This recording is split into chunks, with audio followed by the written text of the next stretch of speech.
দেশীয় পদ্ধতিতে গরু মোটা তাজাকরণ করছেন দিনাজপুরের সীমান্তবর্তী বিরামপুরের খামারিরা। ইতোমধ্যেই দেশের বিভিন্ন স্থান থেকে খামারে গরু দেখতে ও কিনতে আসছেন পাইকাররা। গোখাদ্যের দাম বৃদ্ধিতে কিছুটা চিন্তিত হলেও ভারত থেকে গরু না আসায় লাভের আশা করছেন খামারিরা। সময় ঘনিয়ে আসায় খুব যত্ন সহকারে প্রস্তুত করছেন খামারের গরুগুলি। এমন চিত্র দেখা গেল বিরামপুর পৌর শহরের মুন্সিপাড়া গ্রামের হবিবুর রহমানের ফার্মে। এবার 50টি দেশীয় ষাঁড় গরু লালন পালন করছেন। কোনো ধরনের রাসায়নিক খাবার না খাইয়ে সম্পূর্ণ দেশীয় পদ্ধতিতে প্রাকৃতিক খাবার খাইয়ে মোটা তাজাকরণ করা হয়েছে এসব গরু। উপজেলার বিভিন্ন এলাকায় ছোট বড় মিলিয়ে 4000 খামারি কোরবানির জন্য গরু প্রস্তুত করেছেন।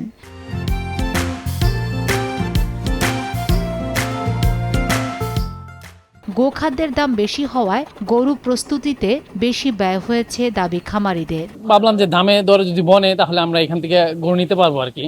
তো দেখলাম তো মোটামুটি এখানে সব মিডিয়াম সাইজের গরু, 50টার মতো গরু লালন পালন করতেছি।